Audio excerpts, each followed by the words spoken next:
Hello everyone, you're listening to Financial Marketing Secrets with Jenesis Gems, and I'm Jenny Pierce. I'm extremely excited for this episode. I have a wonderful guest joining me, Kris Meuwissen from Wealtheon Financial Services. Kris is the director, founder, and principal advisor. Welcome, Kris. It's so lovely to join you today. Thank you, Jenny. Really appreciate you having me on board. So we've kind of met in a bit of a roundabout fashion. I've had a few people mention your name to me, other advisors in the industry. And I was talking to a licensee colleague of mine, Lyndall Higgins, and she recommended you to come on board and have a chat with me today. Yeah, Lyndall's absolutely lovely. Love her and Michael, dream team over at Lifespan there. Yeah, they are. They're a fabulous team to work with. So, I think the best person to tell a story is the person that the story is about. So, share with us a little bit of a snapshot on how you've got to where you are today. It's an interesting question, and I think I was sort of born into financial advice. So my old man and my mum had a financial advice business my entire life as I was growing up. So financial advice, investing, and those two things was dinner table talk for us. We were encouraged from about the age of 11 to start buying shares and a few other different bits and pieces. And when I suppose my mum got unwell when I was about 18 years old, ended up moving back in with my mum and dad to help look after my little brother and sister. Got an opportunity to work in the advice industry and ended up working in there, running that office. From that point, became a financial advisor at about 20, 21 years old. And I was very, very young.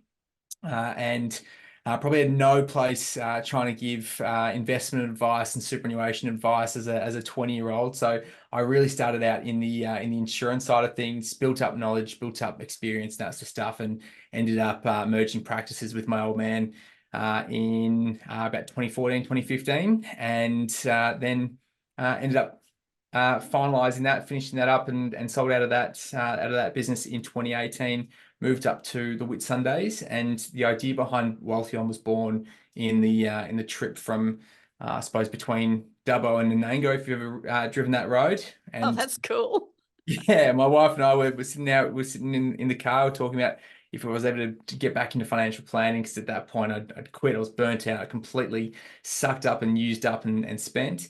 And we were talking about if we ever got back into advice, what we would do differently. And Wealtheon was born from there, and ended up starting up Wealtheon in the Whitsundays. So did the sea change, and then a couple of years up there, ended up moving back down to Victoria, and we've done the tree change, and we're now in a little vineyard in northwest Victoria, and service clients out of here, and still up in North Queensland and around Metro Melbourne as well.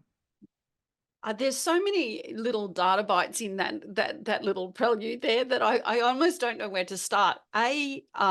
Wow, an advice heritage like ever. And how young were you when you started? Yeah. I can't believe that's super young. I was easily one of the youngest in the country at the time. Yeah. So I was very, very young. I was the youngest at my licensee for sure.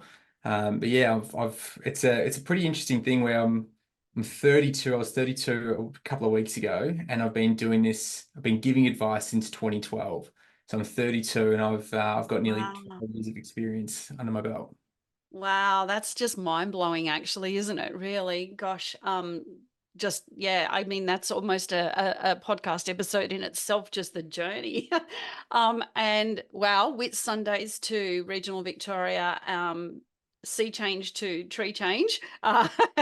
So please tell me what are we growing on the vineyard? What's your speciality? We're a single vineyard. It's all Shiraz grapes, and we make some pretty incredible big bold Shiraz table wine. But we also stretch it and pull it and try and make it everything we can. So we also make a a sparkling Shiraz, a sparkling rosé, and we've got two other different types of rosé as well. So Wow. Okay. Okay. Now you're talking my language. Both of those are just right in my wheelhouse. Okay. So we have to look out for the vineyard, and B, definitely, got some stories behind all of that. I have no doubt in my mind, but that's kind of a little bit off topic. Not quite why we're here today. Um, you've just expressed to us the incredible journey you've had both into advice, starting out more predominantly as a risk advisor, and then obviously your journey in and out of advice and then back in again. I'd love to do a bit of a dive into our core focus, which is really, I guess, that balancing act, be the bridging the gap between being regionally based, but not necessarily all of your clients being regionally based. In other words, some of those clients are regionally based and some of them are metropolitan style clients like me, live in the burbs and still need a financial advisor. So do you want to sort of share with us sort of how, some of those big items that, to be able to do what you do and live the way you want to live, what you've had to do to get to where you are today? it's a really good question, and I think a big part of it comes from the refusal to not be able to have it all. So my wife and I, we want to be able to do everything that we can or everything that we want to. We want to be able to have our cake and eat it. And so we wanted to be able to still have a financial planning business, but we want to be able to raise our kids in which we don't have yet, but they're coming at some point in the near future. We'll be able to raise our kids in a rural setting. I grew up in a rural setting. My wife grew up in Melbourne, and we determined that we want to be able to raise our kids out in the country and that sort of stuff. And so we want to be able to live a little bit more rural, a little bit more regional. It's the idea behind going up to with Sundays, be able to have a little bit of that slower lifestyle and those sorts of things. But ultimately, we want to be able to do all those things, but still be able to have a really rock solid business, to be able to still service really good quality clients. And it's about getting that balance right. That is quite difficult at times. But when you nail it, it's absolutely excellent. Mm-hmm. And so obviously it was a very self-determined decision to do it. So when you made the decision to sort of set up the business in a regional area, you already had sort of existing clients, you had clients that, that obviously went on the journey with you. Is that correct? No, no. I merged in with my old man, 2015, 2016. And when we ended up selling that business, which was Ability Financial Planning back in the day, we ended up selling to a much larger business, sold all their referral relationships, sold all the clients, the whole kit caboodle. And so when we're up in the Whitsundays, Wealtheon started out from an absolute standing start. There was no Wow. pre-existing client base. There was no referral relationships. There was absolutely nothing. So we've gone from a standing start and really been able to design the business around that lifestyle that we wanted to be able to achieve. There's no legacy, which was a little bit of an advantage on that front. Mhm. But what was both a bit of a blessing in disguise for us, but at the point it felt like the world was just ending, was I brought on my first client into Wealtheon at the end of 2019, and then we started getting some really good traction, and then obviously COVID hits, and it's Oh, just crickets for a solid 4 weeks. Everything stopped, everything shut down, the phone stopped ringing, and that sort of stuff. But what that allowed us to do was, it was a really hard couple of months over that period, hard 3 to 4 months. And what that did have as the advantage, though, was it forced people online. It forced people to do mm, things that was advantageous for a regional advisor that wanted to be able to work with people all over Australia. You know, mm, so all of a sudden, it went from being a case of, you need to sit down in front of your advisor, you need to sit down in front of your professional network, and the super funds, insurance companies, and all those sorts of things wouldn't take any digital signatures, they wouldn't take DocuSigns, all that sort of stuff. All of a sudden, the keys turned, the doors opened, and it was on for young and old from that side of mm. things. So, there was a bit of a blessing in disguise from that front. We wouldn't be able to do what we're doing without that having happened. And yeah, so it sort of forced people into that model, and really worked for us from that perspective. And that's been a model you've been able to maintain? Yeah, I think the idea behind what we're doing and the idea behind Wealtheon being very much online, because even when we were up in the Whitsundays, we were doing some stuff face to face, but a lot of our clientele were people who worked in mining and mining professionals, people who worked out in the mines, and so they were FIFO or drive in, drive out, or fly in, fly out. And what that meant was we were doing meetings with them whilst they were out in the mines anyway. So we designed to try and be as online as possible, but it just ended up all sort of falling into place, and then we were able to start getting clients that did have that more traditional model in mind. We were able to start picking those up as well, which has been great.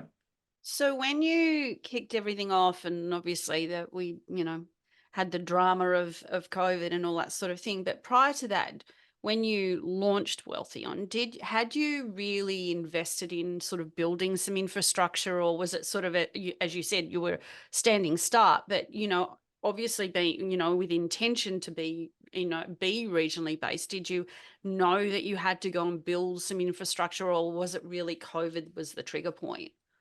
No, we knew that we had to build some level of infrastructure, and the idea behind what we were doing was that people need to feel like, whether they were in person or online, that the process was the same, that it felt great, that you could still deal with someone, you could still build that rapport. And I think a lot of people think that the infrastructure is the important part, but that just makes your life a little bit easier if you've got Zoom Pro versus the free version, or if you've got a great camera versus but there's certain little crucial elements that will help build the rapport, build the the way that you can actually build that trust with the client. I think that that's the main element that we really focused in on, was how could we build that rapport, how could we build the trust, how could we do that in an online setting. And for us, that meant having a really good structure around the way that we were speaking about different things with clients, by really storyboarding and understanding the process that we would run every single client through. And that's sort of really been a major part of I suppose, our success over the last 4 or so years, was it been that structure and the baseline for that. Yeah, I like that idea of storyboarding the process, because then it's really quite easy to articulate to the client, what their journey is, what the pathway looks like. Is that, wouldn't you think? I absolutely think so. And I think one of the things that trips so many people up in doing an online appointment is they don't have the normal sort of social cues. They're not in their normal environment. They're not in that normal setting. And if you're not in your normal setting, you feel a little bit clunky. You often maybe fidgeting in your seat, and all of these different things, it starts to portray that to the client. And so we found that by having that structure, by knowing that in, out, and backwards, it felt comfortable, it flowed, it was confident. There were no real tripping points. It didn't feel like it wasn't meant to be that way. And so we designed it to feel like it was always meant to be like that. And it really hits home for quite a lot of people. So what would you say has been one of the biggest challenges for you, having, being regionally based? No doubt there's a list of issues that all small businesses and startups go through, but what's probably been one of your more challenging ones? There's a couple. There's a couple that have been really difficult. A couple of key challenges that we faced. One is staff, and this might be partly my own sort of stuff on it, but I don't like too many things leaving the office, and so being able to grow good key quality staff members in a regional environment is very difficult to find good quality people. You need to find people that are going to be able to perform and work well in a work from home sort of a setting, and to start that relationship with someone can be a little bit difficult from that perspective. So that's one thing that we found. The other thing is that we've had to be really, what's the word? We've had to be really specific, and we've had to be really upfront about what we can deliver to people and how we can deliver it. And it's a bit of a reality that for a certain sect of clientele, which is a major part of most financial planning businesses, we don't take on any aged care work, for example, because the clientele simply doesn't really interact with the online stuff as well as as other clientele. And so we find that there is a certain subset of different types of strategies and different clientele that just don't want to engage at all. And so we've had to be really specific in terms of how we're engaging, the sort of stuff that we do, and the sort of clientele that we work with. And I think that's been a little bit tricky as Yeah. well. So you've kind of really, I suppose, chosen your lane as far as the service offering, obviously to suit the style of business that you want to be and allow you to sort of operate the business in the way that fits in with your lifestyle, but also accommodates your clients to some degree, really. Yeah, and it can be a little bit tricky where we do probably 90% online. So 90% of everything that we do is online. And I would wager that, even pre-COVID, probably 40% of most advisors were doing stuff on the phone or online and that sort of stuff anyway. And so we've just been able to take some of the strategy sessions and the initial client conversations and package them online. But where the balancing act starts to come in is, for those clients that we don't want to say no to, that we desperately want to work with, we still go into Melbourne. We drive the 2.5 hours into Melbourne once a month. And so the end of the month is the Melbourne trip. Once every 8 weeks, we back that Melbourne trip on with a Whitsundays trip, and I fly up to the Whitsundays, which I'm doing at the sort of the end of the week, sort of start of next week. And so Well, that's we're a doing it. terrible chore for you. Well, I feel like such a baby about it actually, because it's the kind of thing sometimes I feel like I stomp my feet and say I don't want to go to the Whitsundays and spend 4 or 5 days up there in the glorious weather and that sort of stuff. And I would prefer to probably stay home with the family and those sorts of things for sure. Yeah, well, I would agree with you. When you've got to do something, it's never as much fun as where it's just, for the fun of it. you know. Yeah. So you mentioned, I mean, the balancing act, I think, you've mentioned a couple of times, and I find that just getting the nuances right to be able to service your clients really well is, I think, obviously you're doing something right because your business is growing. But I'm interested in the crossover between, how you handle those sort of regional style clients versus the metro clients, and like, are the needs different? Or is it, and is the delivery different, or is it really one and the same thing? Yeah, it's a really, really good question. And what I find is the major thing that's different between people who are more metro and people who are more regional is less about the problems that they're having. Often the problems boil down to very similar things. Regional, there's often a lot more, there's a lot more of a property focus. I know this might sound a little bit odd, but there's a lot more of a property focus in terms of where they're living, how that's actually going to be able to be a long-term sort of a thing. And if they're farmers, how do they actually purchase more ground and those sorts of things, how do they pass it on? That's one of the things from a structural point of view, that's a key difference. But for the most part, most of the problems are very, very similar. What I find is actually quite different is from a cultural perspective. So regional people and metro people, even metro people who've moved to the regions, probably do that because from a cultural perspective, they tend to fit in more and those sort of things. And I find that there's a very big difference in terms of how they want to engage, the sort of things that they want to talk about, how they want to be spoken to, and those sorts of things. I find that to be the key difference between, I suppose, the metro and the regional stuff for sure. That's really interesting, isn't it? Wow, I actually find that really interesting. The literacy part of it, is there, I mean, I don't want to sort of, and nobody's not as intelligent as the other. I certainly don't want to allude to that. But I mean, the exposure to stuff is different if you're a city dweller versus suburban versus, regional. So is there a comprehension, a higher or lower or similar comprehension around financial advice or financial services in general, between the sort of the regional and the metro side of things? I think it's, and this is going to sound maybe a little bit odd, but I think it's less about the fact that metro people may have a different comprehension or different level of comprehension. I think, and this sort of comes into the cultural component. I think regional people are a little bit more honest about the fact that they don't understand certain aspects, and they just blanket say, "That's way over my head. I've no idea what you're talking about. You're speaking a different language."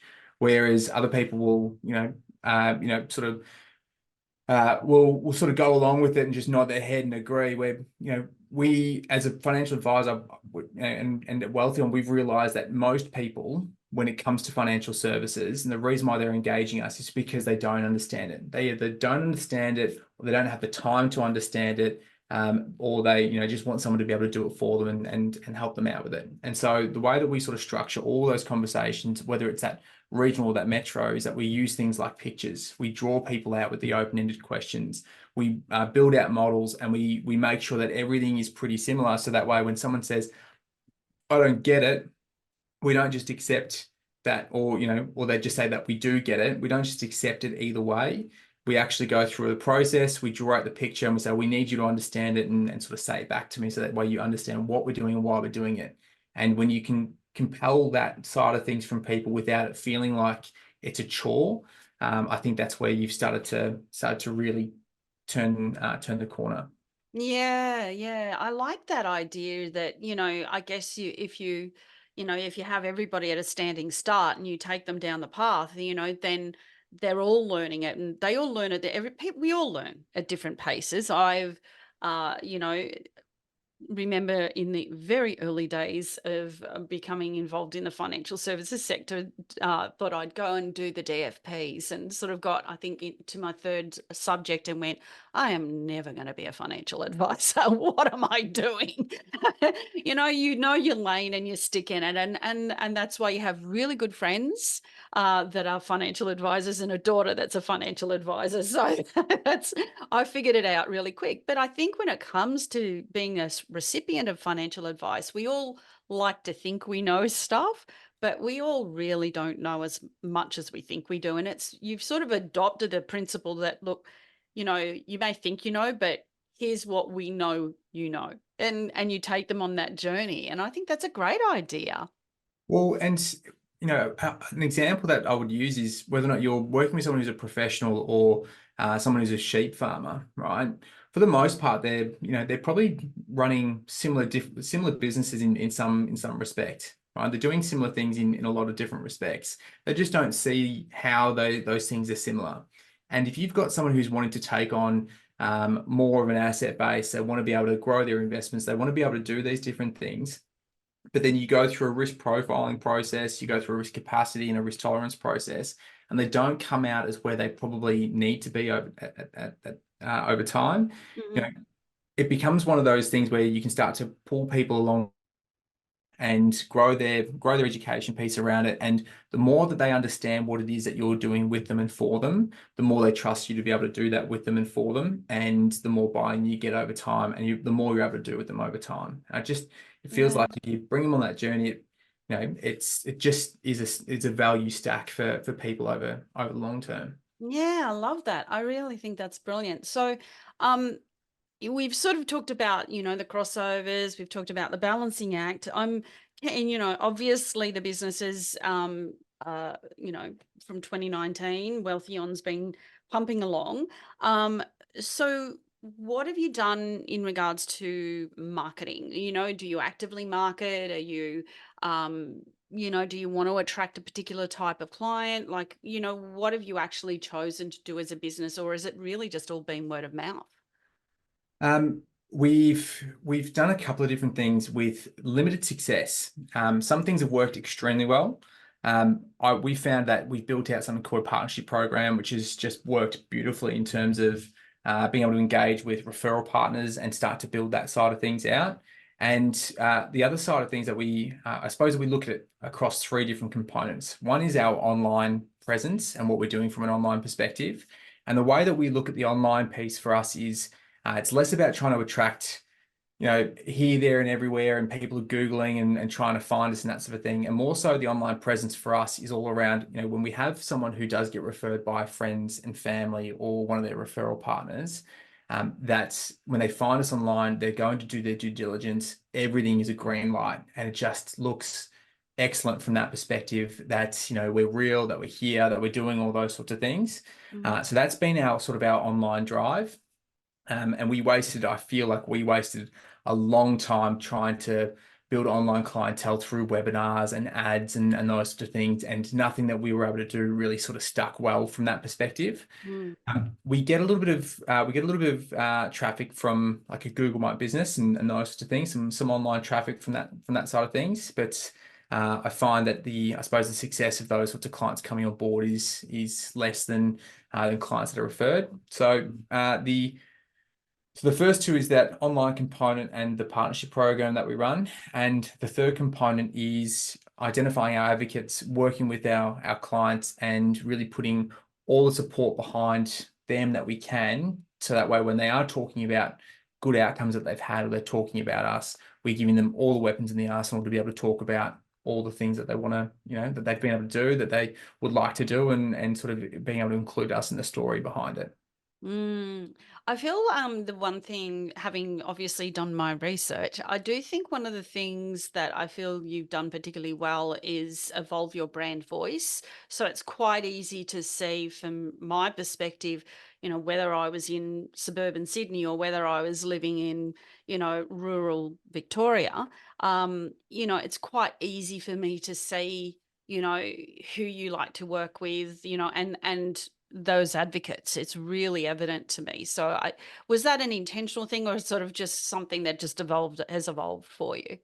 It's something that's developed and evolved. And my previous business, everything that we did was around investments, investment performance, direct equities, and those sorts of things. And we were just talking about that day in, day out.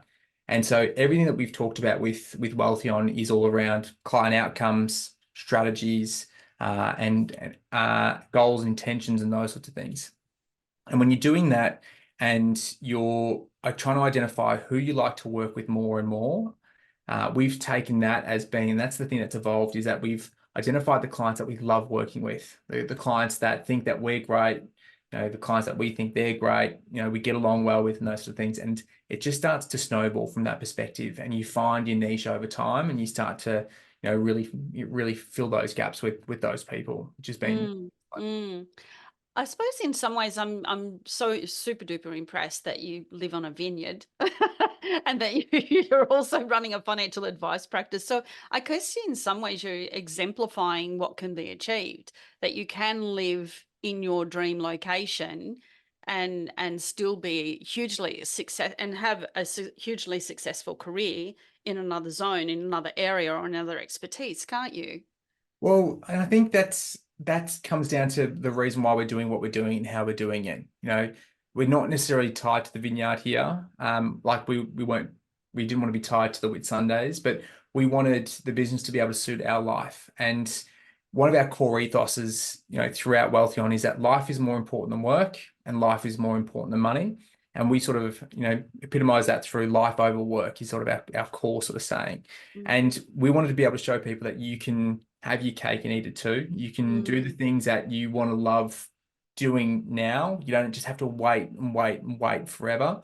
We didn't want to be 70 and then purchase a little vineyard and retire on it and that sort of stuff. We wanted to be able to get mucked in and get stuck into it before we had kids and that sort of stuff. And we wanted to really give it a red hot crack. So we wanted to be able to do the things that we were telling our clients that they should be doing, and structuring things that they should be structuring, mm. and sort of holding that mirror up to them as well, to be like, hey, you can do it. Now, that being said, it's bloody hard work. Vineyard is very labor intensive, very labor intensive. I don't know if I'd recommend it if you.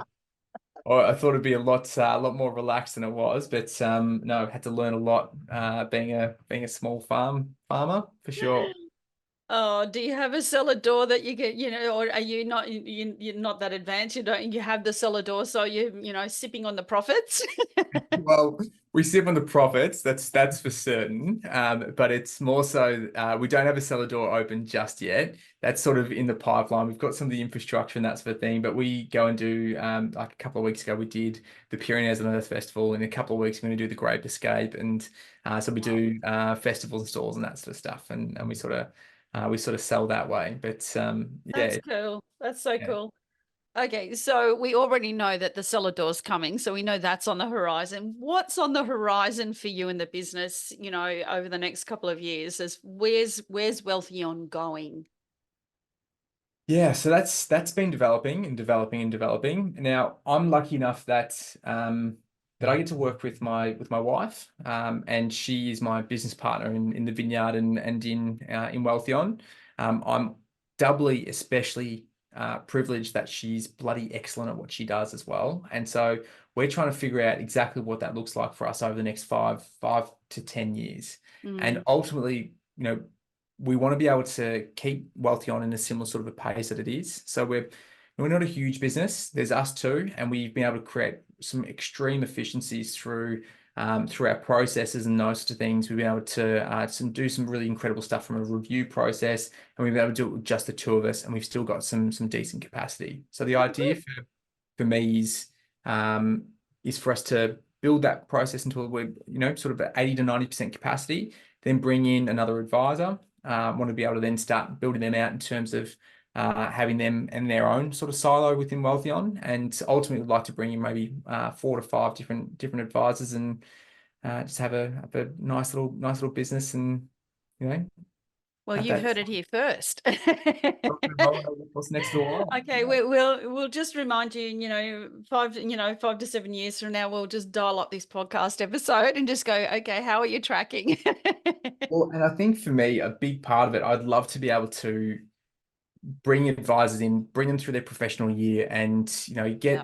teach them some of the stuff that I really should have learnt right from the outset. Mm. Cut the bad habits off at the knees and those sorts of things. I'd love to be able to do that and then bring them into the fold. So that's sort of our growth plan over the next probably 5 years, is to build up to a business where we've got about 4 or 5 different advisors, another support staff for each of them, and have them in their own little sort of regional hubs or in their own little hubs around the country. Yeah. Yeah, I guess if there was a definite benefit out of COVID, that it taught us to innovate the way we operate in a business, and certainly the way we bring business to our clients. Because I think beforehand for years there was a very set way in the way you would onboard a client in financial advice, and the way and it was just set. And I think today's, individual and or couple or family, whatever, are looking for things to be different, because life is slightly different. The hours that people work are different. The times of day that people work are different, all sorts of things. So I feel like you've built a business, a structure, but a concept that's truly innovative in the way that you've been able to deliver it, and appeal to the people that you do business with. So well done to you. Thank you. Thanks. It's well, and a big part of that is, we have the idea that everything that we do, everything that I know is freely available to every person out there on the internet. So Mm. if there's anything to do with investments or super rules and those sorts of things, it's freely and readily available to them. And the idea behind Wealtheon is that people don't come to us because they have a knowledge gap. They have come to us because they have a service gap, right? They want us to be able to, they've got the knowledge at their fingertips. They can try and find it out, right? What they don't have is someone who can actually help them understand what that is, to help them understand how that applies to them specifically. So that way they can figure out what it is for them that needs to be done. And so the idea behind that is we've got that service gap, not that knowledge gap. And that's the way that we sort of structured things to try and stay relevant with what it is that we're doing. Hence you being awarded a client servicing award. Lucky enough and honored enough to have People that one. can't see, obviously, but there is an award sitting directly behind Kris, and I've been eyeing it off.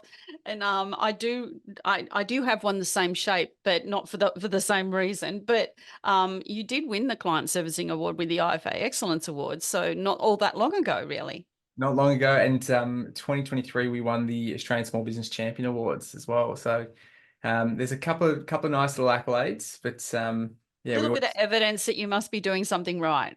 doing something right, but we're always trying to improve. There's always sort of what's next and that sort of stuff. Yeah, yeah.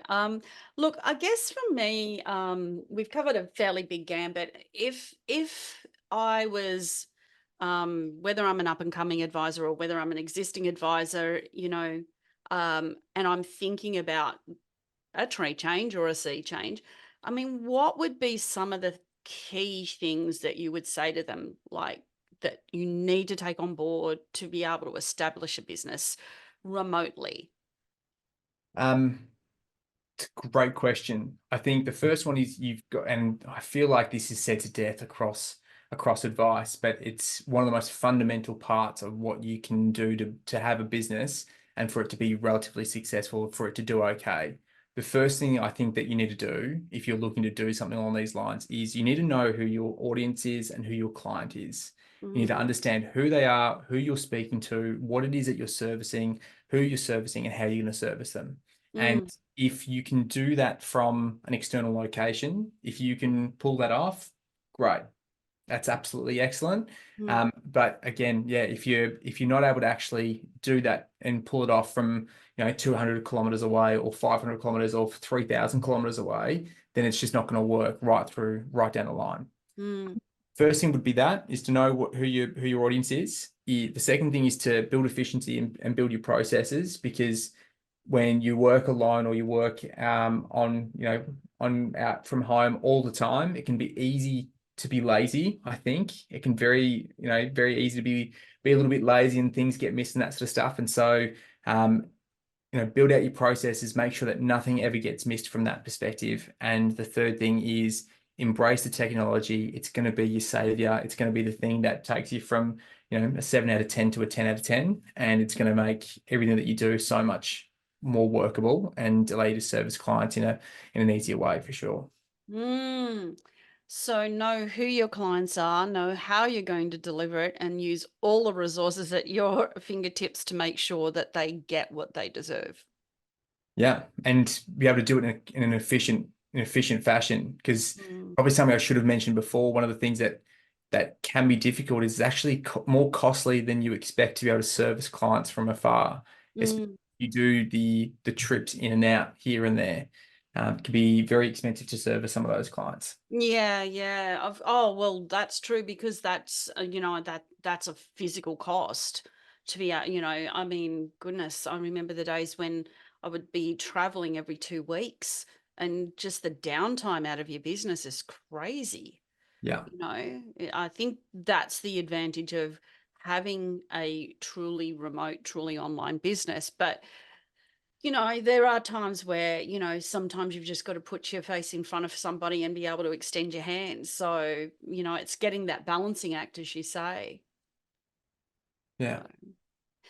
I think we've covered pretty much everything that I really wanted to make sure we touched on today. And I really admire the energy that you've put into Wealtheon. And I guess I guess this is, not your first rodeo. So obviously advice is in your blood. But, what it appears to me is that Wealtheon has given you is an opportunity to create the business that you ultimately really wanted to have. It really has. And it's allowed me to be able to spend time with the family, be able to be at home, be present and those sorts of things, and not be tied down to a physical sort of a spot. And so it's been a bit of a godsend from that perspective. Mm. There's some key challenges, but we're able to work through them quite nicely. Well, congratulations on everything you've achieved, Kris. I'm really impressed. Looking forward to finding out more about what this vineyard and the produce that you're producing. But I'm I'm so more excited. excited about what's on the horizon for you, because I really admire what you've built. I think it's it's just unique, and I think that's you to be congratulated for what you've achieved. So well done. Well, thank you, Jenny. But it's not done alone. We've had a huge amount of support from all sorts of different people over the years, and it's the kind of thing that you're not able to do without a huge amount of help from a lot of different people. So it's not just myself. It's not just Lauren. It's there's a lot of people that have gone into developing Wealtheon to where it can be today, which has been pretty incredible. Yeah, well done to you. Thank you so much, and I look forward to catching up with you again soon. Thanks, Jenny. Speak soon. Thanks for joining us today on Financial Marketing Secrets. Don't forget to subscribe to the podcast, and be sure to follow me, Jenny Pierce, on LinkedIn, Facebook, Instagram, or Twitter, wherever you enjoy joining the conversation. Can't wait to connect with you. I'm looking forward to sharing some more Genesis Gems with you in the next session of Financial Marketing Secrets. See you then.